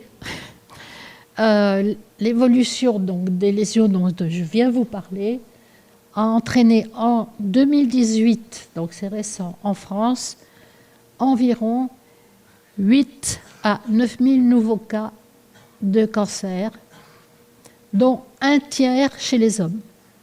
D'accord ? Voilà comment ces cancers se répartissent. Donc, le total est là. Vous voyez, bon, l'anus, mais surtout, essentiellement, l'oropharynx, avec 1700 cas d'oropharynx chez les hommes. HPV positif, bien sûr. Ensuite, on a le pénis, assez peu, et la bouche. Chez les femmes, on a bien sûr le col utérin, l'anus, plus élevé que chez les hommes, l'oropharynx, un peu moins que chez les hommes, la vulve, le vagin et la bouche. Donc, vous voyez, 3000 cas environ par an chez les hommes et 5750 cas à cause du col de l'utérus, bien sûr, chez les femmes. Environ, hein, plus ou moins. Comme ça augmente, il ne faut pas prendre les données. On a souvent vu publier les données de 2015. Ça, c'est les données 2018. En 3 ans, on est passé d'environ 8000 cas, d'environ 6000 cas à 8000 cas. Donc, ça, c'est 18. On est en bientôt 22. Vous voyez que l'affaire est quand même relativement urgente. Donc, on va passer au morceau savoir s'en protéger, l'affaire de tous. Donc, qui vous intéresse, je pense. Alors, il n'y a pas de traitement efficace sur ces HPV, bien sûr. Donc, la meilleure défense, c'est la prévention. Alors, on peut utiliser des barrières pour éviter la rencontre avec le virus, la contamination. On va en parler. On peut éviter, comme je vous l'ai montré, certains facteurs associés, comme par exemple le tabac. On peut détecter l'infection et les lésions à un stade de curabilité. Ça, c'est le dépistage. Et on peut neutraliser l'effet du virus par la vaccination. Donc, on va reprendre chacun de ces items. Alors, les barrières. Le problème des barrières ou des spermicides, hein, c'est-à-dire les capotes ou les spermicides, ne protègent pas bien du risque. Ça, il faut être très clair. Ça protège contre d'autres IST, d'autres infections sexuellement transmissibles, mais pas des HPV, puisque la transmission est possible même en l'absence de pénétration. De plus, il y a des localisations où on ne peut pas utiliser des préservatifs, comme la bouche par exemple. Donc, effectivement, ce n'est pas suffisant. Alors, cependant, ne me faites pas dire ce que je ne dis pas, les préservatifs restent importants pour se protéger des autres IST et éventuellement pour éviter des grossesses. Pas forcément que ça marche à chaque fois. Pour le dépistage. Alors, actuellement, le dépistage n'est réellement bien codifié et largement utilisé que pour les cancers du col utérin. Et donc, ça me permet de vous montrer le schéma de tout à l'heure avec la baisse, effectivement, grâce à ce dépistage, des cancers du col de l'utérus en France. Au total, les cancers du col de l'utérus en France ont diminué de 40% dans les 30 dernières années, ce qui est tout à fait important et un bon résultat. Donc, maintenant, on développe ce même type de dépistage, c'est-à-dire par cytologie, pour les cancers du vagin, de la vulve et de l'anus. Pour l'oropharynx, je vous ai dit, ça ne marchait pas. On a essayé de dépister ces cancers qui sont fréquents en France, liés au tabac, bien sûr, et à l'alcool. Et aucun dépistage n'a été possible à l'heure actuelle en absence de lésions préalables au cancer. La vaccination. Alors, ça, c'est le sujet du jour. Donc, je vous ai montré au début que ça entraîne une production d'anticorps neutralisants sériques qui passent à travers les muqueuses. Donc, ces anticorps, ils peuvent aller bloquer les virus et les empêcher d'entrer dans les cellules. Et alors, à ce moment-là, bien évidemment, le virus meurt. Il ne peut pas continuer son travail de destruction. Donc, on produit des anticorps, on fait produire à notre système immunitaire des anticorps, d'accord ? Ils vont par la voie sanguine sérique et aussi le liquide, la lymphe, eh bien, ils vont pénétrer dans les cellules et quand ils vont voir le virus, ils vont l'empêcher d'entrer dans la cellule. Donc là, c'est clair, c'est le même système à l'heure actuelle pour le Covid. C'est exactement la même chose qui explique bien comment ça marche. Donc, ça empêche la pénétration du virus dans la cellule, dans environ 80% des cas, ce qui n'est pas mal. C'est vrai, de temps en temps, manque de chance, le HPV va quand même rentrer. Mais c'est vraiment faible. Donc, ça va empêcher le développement des lésions bénignes, le développement des lésions précancéreuses et bien évidemment éviter ainsi le développement des cancers. Donc, ça a évidemment divers avantages, y compris sur les lésions bénignes. Les vaccins actuels, il y en a 3 types.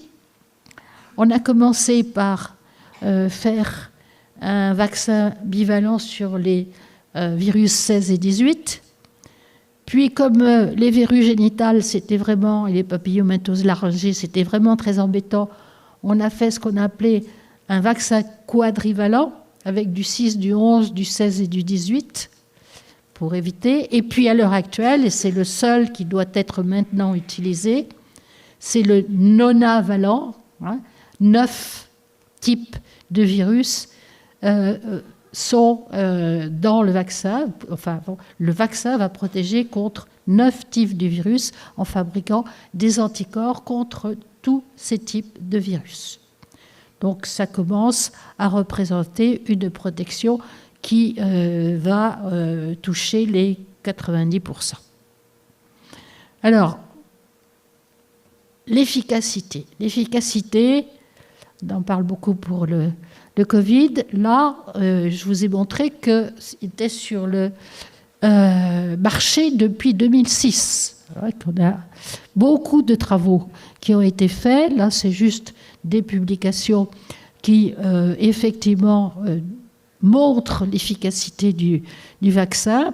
Alors, les publications, c'est bien pour un travail, mais ce qui vous intéresse davantage, c'est de voir à peu près comment c'est efficace. Donc là, ce sont des données donc avec le nonavalent, donc relativement récentes. Donc pour le col de l'utérus, avec les HPV à haut risque, 80% de protection. Pour donc les cancers, 90%. Parce que les lésions cancer du col ne sont parfois pas précédées par des lésions à haut risque. Donc ça les arrête. L'anus, 80%. Moins bien pour la vulve. Moins bien, mais pas trop mal pour le vagin.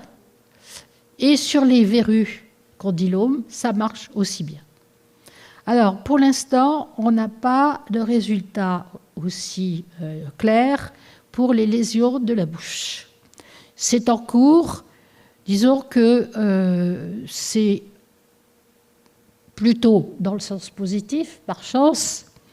Vous voyez que ici, ce sont aux États-Unis, puisque c'est eux qui ont commencé les premiers, des présences de HPV oral est nettement inférieure parmi les personnes qui ont été vaccinées que dans la population qui n'a pas été vaccinée. Voilà, hommes plus femmes. Donc, ça, c'est les vaccinés. Ça, c'est les non-vaccinés. Et là, chez les hommes purement, vous voyez, il n'y a aucune présence d'HPV oral chez les vaccinés avec pour des HPV chez les non-vaccinés. Donc ça va dans ce sens-là pour l'instant. Hein, c'est juste sur la présence de l'HPV dans ça. Mais ça semble marcher aussi. Il faut attendre un petit peu là, du coup, les résultats. Je crois que maintenant aux États-Unis, on recommande aussi la vaccination pour les cancers oropharyngiens. Autre chose, et ça on en a parlé beaucoup ces derniers temps pour le SARS, eh bien, l'immunité de groupe. Alors, et la protection directe. Alors, si vous êtes vacciné, c'est vous qui êtes protégé. Mais si vous êtes protégé, c'est-à-dire que vous n'allez plus transmettre le virus si vous tuez le virus lorsque il se présente à votre porte. Donc, si vous êtes beaucoup moins porteur du virus, ça coupe la chaîne de transmission, mais seulement s'il y a assez de gens vaccinés, bien évidemment. S'il n'y a pas assez de gens vaccinés, c'est le cas à l'heure actuelle pour HPV en France, même chez les filles, eh bien, évidemment, ça ne suffira pas à empêcher la transmission. Donc voilà, c'est ce qu'on appelle l'immunité de groupe. En anglais, c'est amusant, ça s'appelle l'immunité de troupeau. Ça veut bien dire ce que ça veut dire. Donc, à l'heure actuelle, la couverture vaccinale des jeunes filles, qui est de l'ordre de 25% en France, ne permet pas de protéger indirectement les hommes. Donc ça, c'est clair. Donc, l'atteinte d'une couverture vaccinale importante chez les garçons est un élément pour apporter un bénéfice supplémentaire à la vaccination. Très important. Mais on a commencé seulement à proposer ce vaccin chez les garçons que depuis janvier 2021. Effectivement, ça ne fait pas longtemps. Donc, on voit les résultats sur aussi bien la présence des HPV 16-18 chez les jeunes filles, et on voit que c'est bien plus élevé chez les plus jeunes que chez les plus de 25 ans. Il y a les plus vieilles, ce n'est pas des vieilles, mais bon. Et ça marche aussi sur la diminution, je vous l'ai montré, des lésions précancéreuses du col de l'utérus, avec des diminutions significatives, là aussi, qui marchent effectivement mieux si on a vacciné entre 15 et 19 ans que si on a vacciné après 25 ans. Donc ça, c'est connu. Donc, au point de vue donc, de la tolérance, qui est toujours une des choses qu'on entend beaucoup avec le Covid actuel, eh bien, le profil de tolérance est le même pour l'ensemble des adolescents. Il n'y a pas des personnes qui vont faire plus de réactions que d'autres. C'est des faibles réactions. Et vous voyez que dans 130 pays et territoires, on introduit la vaccination HPV depuis sa mise sur le marché en 2006. Donc on a, à l'heure actuelle, distribué plus de 370 millions de doses. On peut dire que s'il y avait des risques importants de maladies, et ça a été dit et ça a été écrit, les fact sheets, il y a eu des études, 109 études, dont 15 en population, c'est-à-dire sur 2,5 millions de vaccinés. Qu'est-ce qu'elles ont donné, ces études, sur le plan de ce qu'on reprochait à ce vaccin, en particulier le risque de maladies auto-immunes. Vous vous souvenez? Alors, les maladies auto-immunes, c'est les affections neurologiques, c'est aussi rhumatologiques, c'est aussi des syndromes neurologiques, etc., etc. Vous voyez toute la liste en masse, c'est la liste de tout ce qu'on a reproché à ce vaccin. D'accord?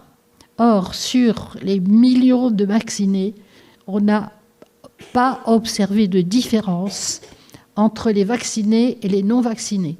Ça, c'est une étude française du SNIRAM, de l'assurance maladie, où ils ont surveillé 840 000 filles vaccinées entre 2008 et 2012, et en même temps 1 400 000 jeunes filles non vaccinées. Bon, toutes ces jeunes filles avaient entre 13 et 16 ans. Eh bien, le taux de ces maladies chez les vaccinés et les non vaccinés était non différent significativement, c'est ça que ça veut dire, mais plutôt légèrement plus faible. Le taux de ces maladies qui seraient dues au virus était légèrement plus faible chez les vaccinés que chez les non vaccinés.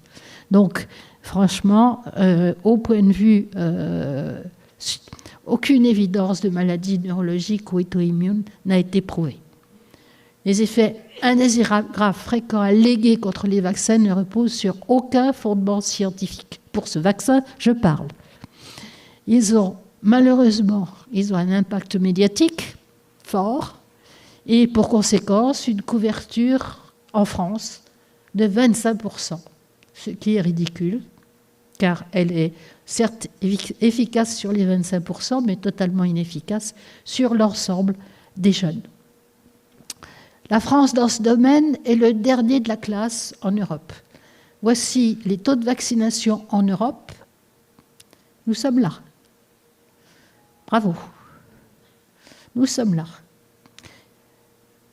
Ça parle bien. Et je peux vous dire qu'ici, il y a le Portugal, l'Italie, etc. Donc, ce n'est pas une question de latino-origine. Et voici la répartition en France, qu'on a déjà dû vous montrer. L'Occitanie ne brille pas par la vaccination. On est plutôt aux alentours de 20-21%. Avec le Covid, ça a encore diminué. Les gens du Nord, de l'Est ou en Bretagne sont un petit peu mieux du côté de la vaccination, aux alentours de 30%. Bien, donc il y a du travail. Il y a du travail, il y a toutes et à tous qui êtes là. Donc, à l'heure actuelle, tout de même, l'HAS, la Haute Autorité de Santé, recommande la vaccination pour l'ensemble des adolescents. Il faut sûrement, effectivement, permettre aux garçons de bénéficier d'une protection directe. D'accord ? Il n'y a pas de raison de les laisser de côté, puisqu'ils transmettent et qu'ils sont plus fragiles. Il faut réduire la transmission du virus, donc il faut augmenter la participation. Alors, on va voir un petit peu plus loin qu'il faut convaincre essentiellement les mères et les médecins généralistes, qui sont effectivement des personnes à convaincre. Et donc, suivre la dynamique internationale, bien sûr. Bon, c'est très joli, mais dessin, mais je regarde quand même l'heure, encore un quart d'heure. Alors, quand doit-on faire la vaccination ? Si possible, avant les premiers contacts sexuels. Ça va commencer à être difficile, avant l'infection. La réponse est meilleure chez les moins de 15 ans. Donc, il faudrait vacciner probablement plus tôt que ce qui est prévu. Ça protège pendant au moins 5 ans. Et les réactions sont faibles. Certaines personnes peuvent avoir des douleurs au point d'injection, un peu de fièvre, mais c'est tout. C'est même pas aussi fort que la vaccination contre le SARS-2 qui donne quelquefois des réactions un peu vives. Le vaccin est actuellement remboursé à 65% et complété par les mutuelles. Donc c'est important, ça aussi. Donc on recommande à l'heure actuelle la vaccination chez les filles et les garçons entre 11 à 14 ans, avec une possibilité de rattrapage jusqu'à 19 ans, sachant que ça marche moins bien, mais enfin, ça marche quand même. Elle est recommandée, bien évidemment, aux hommes ayant des relations sexuelles avec les hommes jusqu'à l'âge de 26 ans. Sensibilité, immunodéficience en particulier, risque de HIV concomitant. Elle se fait maintenant uniquement avec le vaccin non avalent. Donc, 2 doses entre 11 et 14 ans, espacées de 6 à 13 mois. Et entre 15 et 19 en rattrapage, ou pour les hommes homosexuels, 3 doses à 0,0, il y a une dose à un moment donné, entre 15 et 19 ans, puis 2 mois après, puis 6 mois après. Voilà ce qui est proposé à faire à l'heure actuelle. Alors, je vous ai dit, douleur, rougeur, il y a moins de 10 cas sur 100 vaccinés de petites choses de type douleur et rougeur. C'est très faible. La fièvre, un cas sur 10 sur 100 vaccinés, c'est quasiment nul. Des réactions anaphylactiques, on en a toujours pour les gens qui ont ce type de réaction. Vous voyez que ce qui a été noté, un cas sur 450 000 vaccinés. Bon, il faut toujours, bien sûr, les infirmières qui sont dans la salle, disposer d'un traitement médical approprié si, au cas où il y a une réaction anaphylactique à portée de main. C'est normal puisque les infirmières ont bien sûr le droit de vacciner. Alors, rapidement, un mot sur le dépistage. Je vous en ai déjà largement parlé, donc je vais passer très vite. Je vous ai dit que pour le col, évidemment, ça marche bien.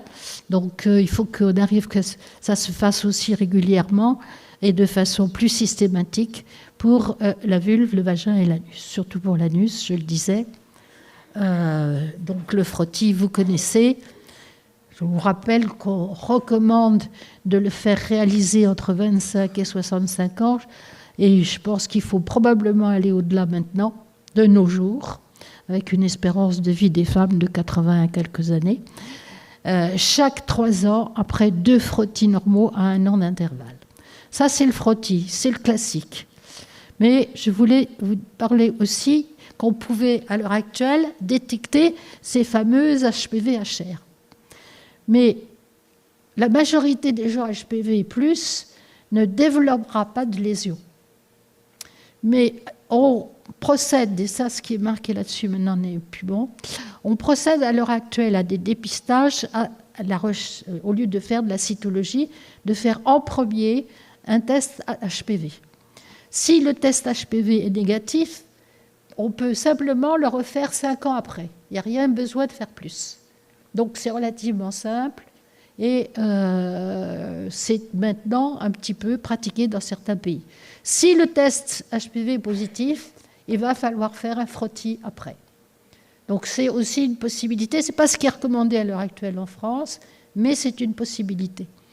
Et on le fait maintenant. Par contre, ce qui est recommandé, c'est si on a une cytologie qui n'est pas très claire, si on n'a pas pu bien prélever parce que la zone où on doit prélever est montée dans l'utérus à l'intérieur, donc quelquefois c'est difficile à prélever, etc.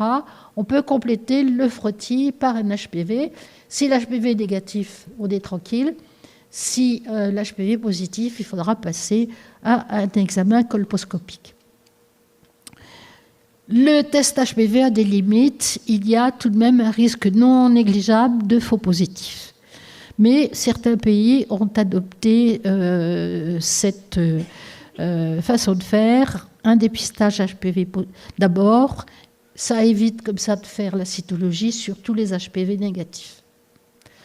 Ça dépend de l'âge. Il y a des moments où il y a beaucoup d'HPV négatifs et ça fait des économies. Ça aussi, c'est une des raisons. Donc, en France, et c'est là-dessus que je vais terminer, comment peut-on améliorer le problème? Ça va être, je ne l'ai pas mis ici, le dépistage, qui n'est pas encore suffisant, loin de là, puisque 60% pour l'école et 0% pour le reste. Mais surtout, comment améliorer la couverture vaccinale? Parce que plus on pourra le faire et plus on va augmenter, bien sûr, réduire, je dirais plutôt, toutes ces lésions liées à ce virus. Alors le problème, là je vous le montre, c'est pour ça qu'on est à 25%, c'est la confiance vaccinale en France. Alors vous voyez, ça c'est l'Europe et puis les États-Unis, l'Amérique. Et vous voyez pourquoi la France, là, elle est en rouge foncé. Eh bien, c'est le pays au monde où la non-confiance dans les vaccins est le plus élevé. Le plus haut taux de perception négative sur la sécurité vaccinale. Donc il va falloir remonter la pente. Et je compte sur vous toutes qui êtes ici, vous tous et vous toutes qui êtes ici, pour nous aider à le faire.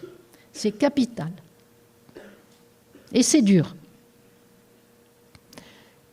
Quand on regarde les facteurs qui sont associés au refus de la vaccination, ça c'est une étude qui a été faite en France, un petit peu légère, un petit peu pas assez de nombre, mais ça donne bien des idées tout de même.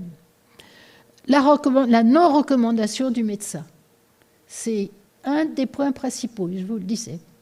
Donc, je l'élargirai aux professionnels de santé. Ils ne recommandent pas, ou ils disent oh, non, ce n'est pas la peine, etc. Ça, c'est clair et net. Et c'est le point le plus grave. Et c'est le point le plus grave qu'il faut changer. Si ce n'est pas la confiance en le médecin, ça c'est faible, vous voyez, les risques sont faibles. La décision parentale, c'est la mère qui joue un rôle prédominant pour le refus de la vaccination. Donc il va falloir aussi convaincre les mères. Elles ont peur pour leurs enfants, ça se comprend, mais tout de même. Alors, il y a l'inquiétude, évidemment, sur la sécurité du vaccin, et là, c'est même devenu négatif, tellement c'est important, qui est évidemment lié à la croyance sur les vaccins en général, même les vaccins très importants comme le BCG et autres, en France, on est parmi des taux très bas. Et pas des avantages très élevés pour le vaccin. Alors, ça joue beaucoup moins, mais ça joue quand même, et ça joue sur certaines populations, donc c'est important. Il n'y a pas de prise en charge à 100% par l'assurance maladie, mais seulement si la mutuelle complète. Dans certains départements, c'est la Ligue nationale contre le cancer qui complète pour les gens qui n'ont pas de mutuelle. Donc, il y a un reste à charge. Les antécédents d'infection à HPV, donc et ça va dans le sens, je dirais que s'il y a un antécédent parental d'infection HPV, on vaccine plus les enfants. Les méconnaissances sur la vaccination anti-HPV, ça c'est clair. Hein, les gens voulaient HPV, je ne connais pas, non. Donc, évidemment, c'est très très faible. Maintenant, on connaît mieux le Covid, mais je ne suis pas sûre que ce soit suffisant. On connaît avec tous les problèmes que ça pose, et ça s'applique maintenant aux HPV, ce qui est une erreur, parce que ce n'est pas pareil. On a regardé, mais c'est relativement faible, s'il y avait une différence entre rural et urbain. Il y avait un problème, ouais, ça c'est faible, sur l'âge de l'enfant, puisqu'on avait préconisé, on préconise encore, mais tout de même un peu plus tôt, la vaccination des filles à l'âge où, mon Dieu, elles n'ont pas encore commencé leur vie sexuelle, et les mères prétendaient que c'était la porte ouverte à aller commencer sa vie sexuelle. Et elles n'y tenaient pas. Et on l'a souvent entendu, c'est pas la peine de lui dire d'aller faire ce qu'elle n'a pas à faire. Hein. Bon. Donc, c'est aussi, mais à l'heure actuelle et avec le modernisme, je pense que ça jouera moins. Donc, l'objectif, quelles sont les possibilités? Je vais aller vite maintenant, parce que je vois que oui. L'objectif de ce qu'on veut faire, c'est augmenter la couverture vaccinale et aussi le dépistage.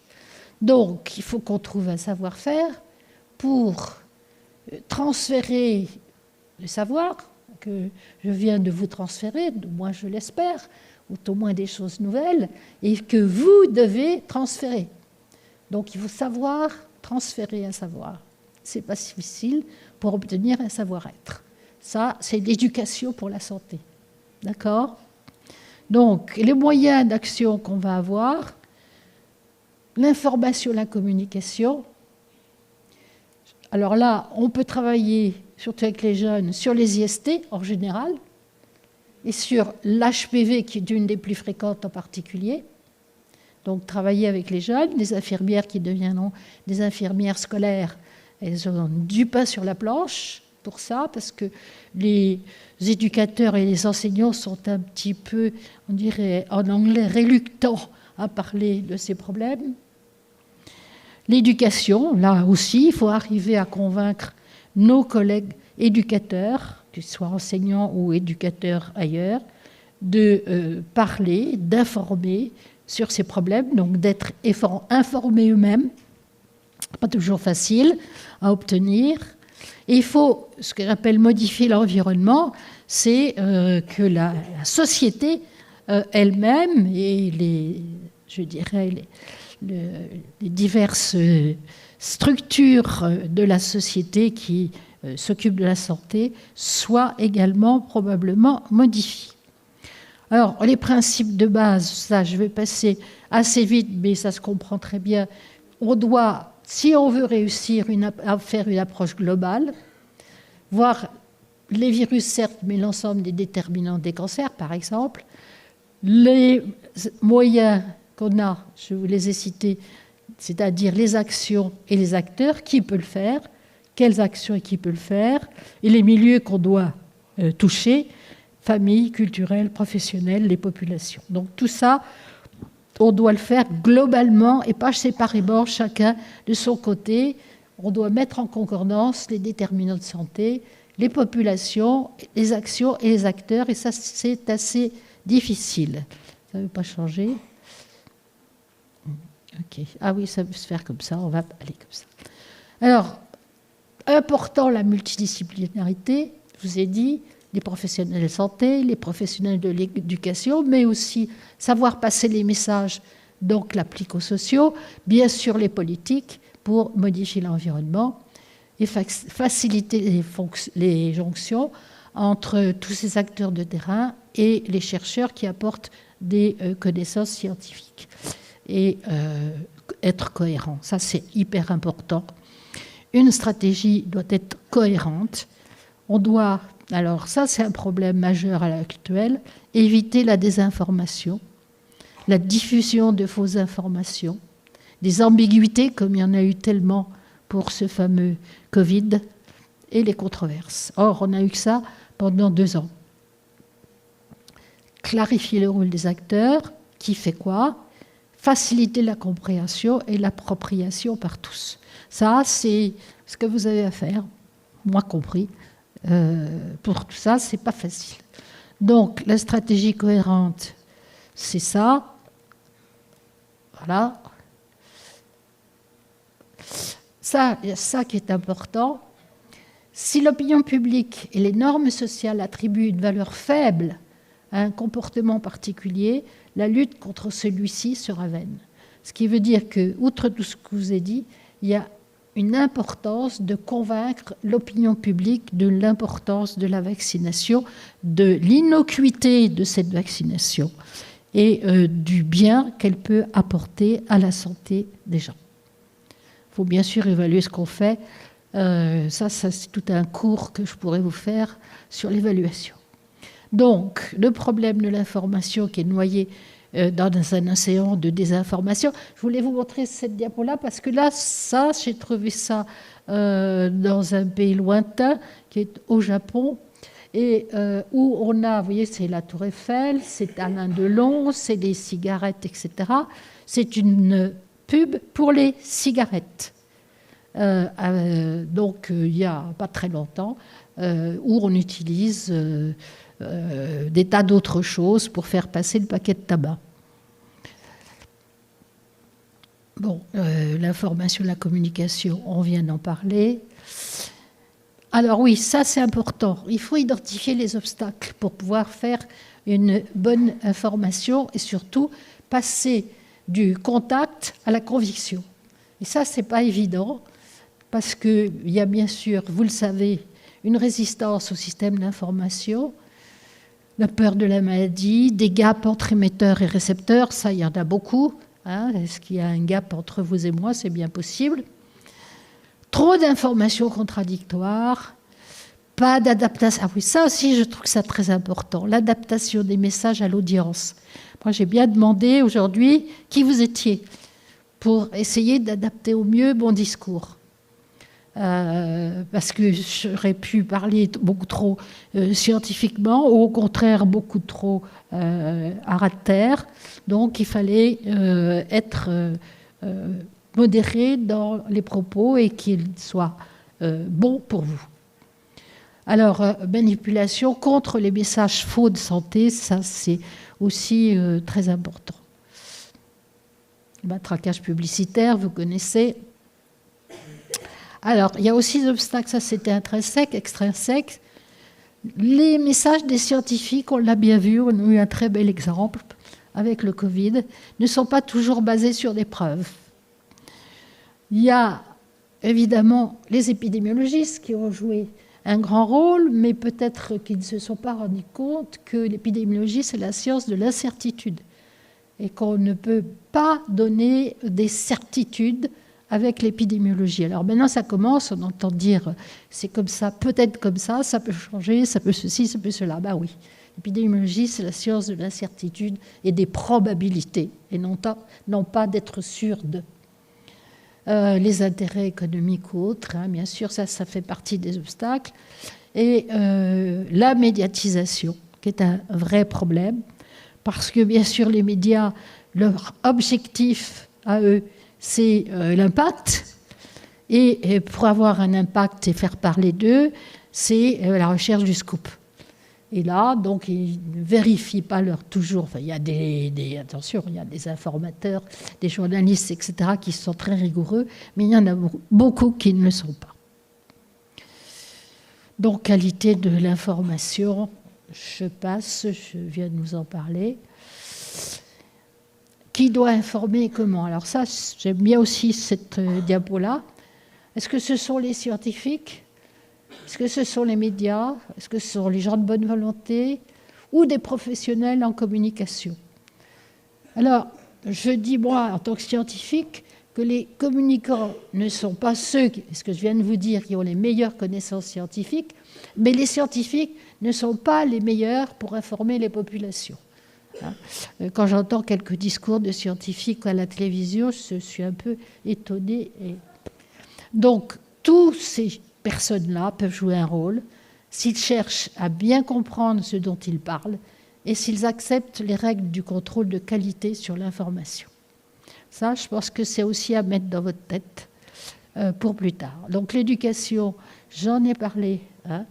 Donc c'est bien sûr un des piliers de la prévention. Je veux juste vous montrer, je suis dans les temps, ça, parce que ça, c'est important pour, si on veut effectivement travailler avec les jeunes, savoir quelles sont leurs sources d'information.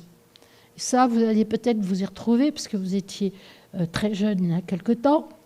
Les parents, jamais 40%. Parfois 37%, souvent 13%. Donc les sources d'information des jeunes, c'est quand même pas majoritairement les parents. C'est jamais le médecin, et c'est le plus souvent les copains. Mais tout ça, c'est pas encore 100%. Donc il faut tenir compte de ça. Voilà, je vais voir la fin de l'histoire. Bon, il faut étudier les levées de l'éducation, les freins des éducations, ça c'est important. Et la dernière chose, c'est modifier l'environnement, changer le contexte sociétal et influencer les comportements individuels et vice-versa. Qu'est-ce que je peux faire pour ça? Ça, je vais passer. Ça, je l'ai passé. Voilà, alors, le contrôle collectif, c'est les lois et les règlements. Et les campagnes et les politiques de santé.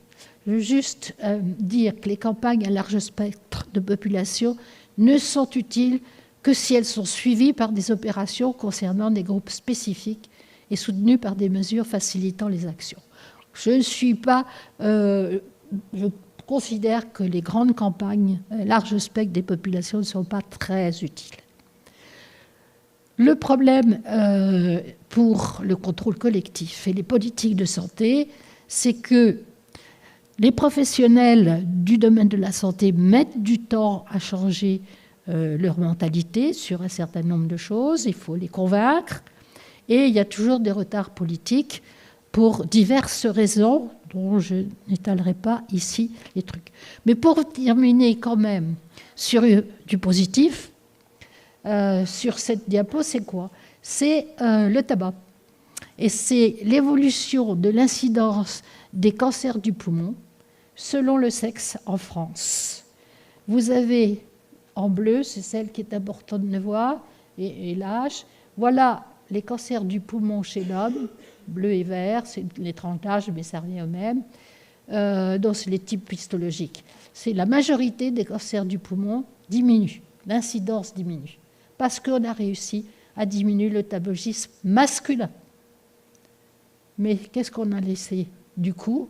Une augmentation du tabagisme féminin, avec une augmentation des cancers du poumon chez la femme. Hein, vous voyez, on est en 2015, là. On part de 1990, et vous voyez cette courbe, poumon, c'est des adénocarcinomes, mais ce n'est pas drôle du tout, parce que je peux vous dire que pour l'instant, les traitements des cancers du poumon, ils ne sont pas très évidents. Donc, voilà ce qu'on a réussi à faire pour les hommes et pas réussi pour l'instant à faire pour les femmes. Donc j'avais terminé par un certain nombre, mais je vais arrêter là, d'outils.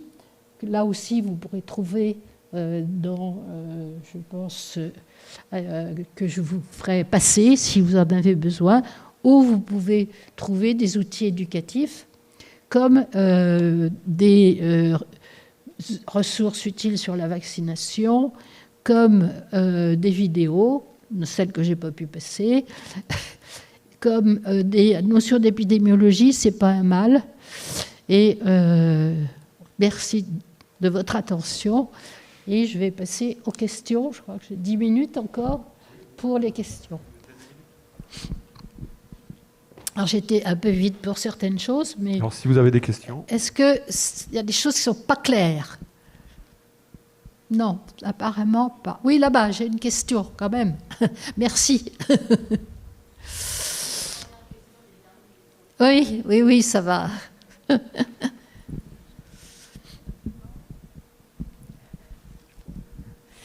du coup, ça veut dire qu'à notre âge, à peu près pour moi qui ai 25 ans, Oui. si je me vaccine, ça va servir à rien? Bon, ça ne va pas servir à rien du tout. Hein. Ça va évidemment être beaucoup moins efficace.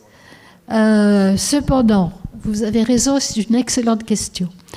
Aux États-Unis, maintenant, ils considèrent que tout de même, ça a une petite efficacité, c'est-à-dire que, en principe, à votre âge, vous avez déjà rencontré le virus HPV et vous l'avez éliminé si vous n'avez pas été malade. D'accord ? Si vous avez un virus HPV caché dans votre organisme, dans des cellules, eh bien, le vaccin n'est pas aussi efficace que lorsqu'il empêche les virus de rentrer dans la cellule. Mais on commence à penser, mais on n'a pas de preuve scientifique, que peut-être ça vaut le coup de continuer même après 25 ans.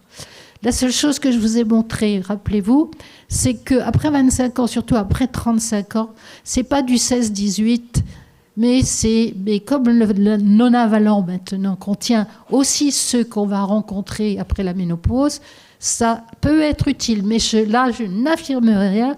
Ça commence à être étudié.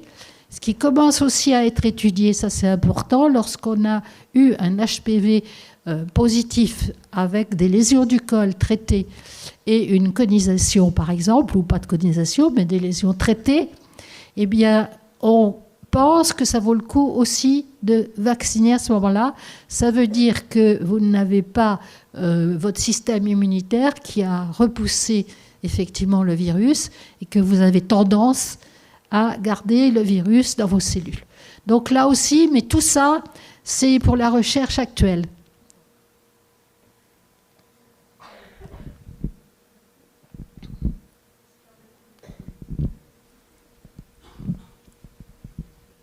Par contre, c'est recommandé aux hommes, parce que l'HPV, même plus tard, parce que vous avez vu, ils continuent à rencontrer l'HPV sur leur chemin, même très, très tard et assez fréquemment. Oui, vous avez parlé d'un cas d'un enfant qui avait été certainement contaminé lors d'un accouchement. Donc, est-ce qu'il faut commencer des frottis, des examens gynécologiques? C'est des jeunes personnes, qu'est-ce qu'il faut faire? Est-ce que vous pouvez leur donner des conseils, puisque c'est pas évident d'avoir un examen gynécologique quand on est jeune, mais voilà, qu'en est-il actuellement des données épidémiologiques? À l'heure actuelle, on fait des enfants de plus en plus tard. Donc, moi, j'ai beau préconiser l'enfant avant 30 ans, j'ai beaucoup de mal à faire passer cette idée. Pourtant, ça protège des cancers du sein. Mais bon, donc, comme l'infection se produit au moment de l'accouchement, ce sont en général des jeunes femmes qui ont été vaccinées, je l'espère bien, hein, et qui n'ont donc pas d'HPV, ou chez qui on a pu faire des frottis. Et vous savez que dans les frottis même, on voit les virus à l'intérieur des cellules. Si on en voit, on demande un HPV normalement, hein, et donc on sait qu'elles ont un HPV. Si effectivement on sait qu'elles ont un HPV et qu'elles n'ont pas été vaccinées, malheureusement, on n'a pas de traitement. Malheureusement. Donc, bon, je dirais que pour de moins en moins, on en aura des papillomatoses laryngées si on continue à faire des enfants de plus en plus tard. Maintenant, c'est simplement l'évolution naturelle de la vie.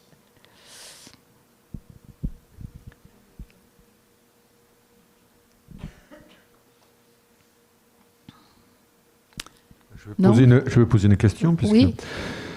Les personnes qui ont été vaccinées en 2006, donc d'après ce que j'ai compris avec oui. le vaccin bivalent, oui. Est-ce qu'elles sont moins bien protégées que celles qui sont vaccinées aujourd'hui avec le vaccin non avalent? Sûrement. Je n'ai pas d'études. Les études qui ont été faites au départ ont montré que ça diminuait la présence de l'HPV. Elles ont montré que ça diminuait les CIN du col, puisque à l'époque c'était plutôt des bon, on n'a pas regardé ailleurs parce qu'on ne savait pas qu'il y avait des autres localisations. Je pense que c'est surtout pour les femmes les plus âgées, et peut-être aussi les hommes les plus âgés, que le non-avalant est intéressant. Et donc, il est possible que justement, ayant eu le bi ou le quadrivalent, soit un peu moins bien protégés pour la vie au-delà de la ménopause ou après 50 ans et qu'ils peuvent rencontrer sur leur chemin. Ça, on l'a bien montré à Marseille parce qu'on avait fait des études là-dessus que effectivement pour les femmes plus âgées, on trouvait des 33, etc., enfin les autres, et plus du 16 et 18 pour lesquels, je dirais, l'immunité naturelle plus les vaccins avaient suffi. Oui.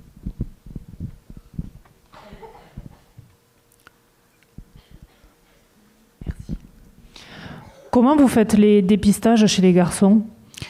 Bien, pour l'instant, je vous ai dit que pour les cancers, alors anus et pénis, on peut imaginer un dépistage cytologique.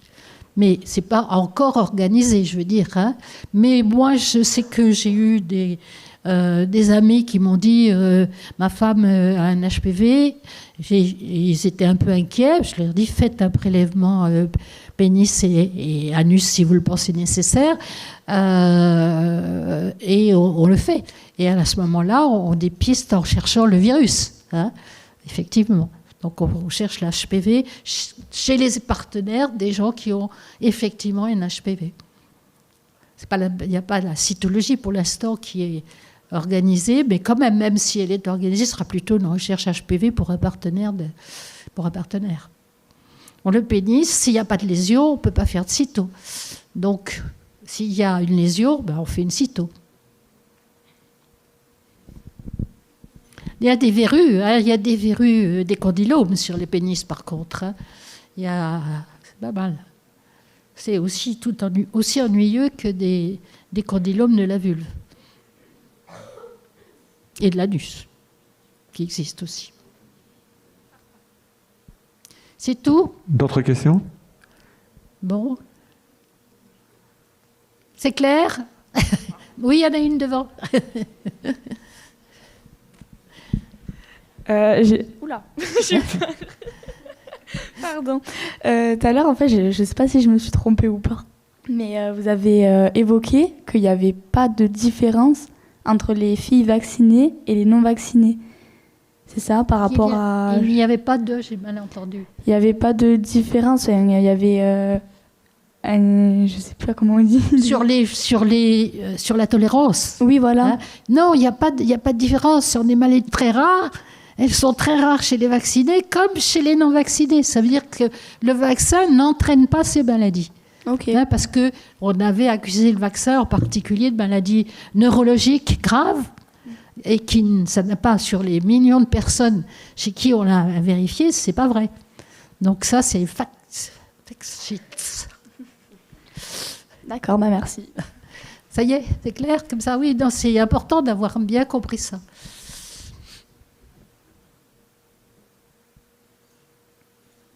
Bon, j'espère que ce que je vous ai raconté vous a été utile, que vous avez appris des choses et que vous êtes persuadés qu'il faut maintenant persuader les autres de se faire vacciner. Moi, je tenais à vous remercier, Geneviève. professeur Hélène. Voilà. Remercier également l'école d'infirmières, l'école des portraits. Ce sont des sujets très, très importants et j'espère que vous pourrez divulguer ces informations à vos autres collègues. Voilà. Merci Hélène. Je compte beaucoup sur vous parce que les infirmières, n'en parlons pas, bien évidemment, mais aussi les esthéticiennes et autres. Vous savez, chez le coiffeur, par exemple, moi je sais que je parle beaucoup du virus HPV avec les dames qui sont là. Et il y a beaucoup d'erreurs et beaucoup de méconnaissances et que c'est une très bonne façon, après tout, de pouvoir convaincre. Merci.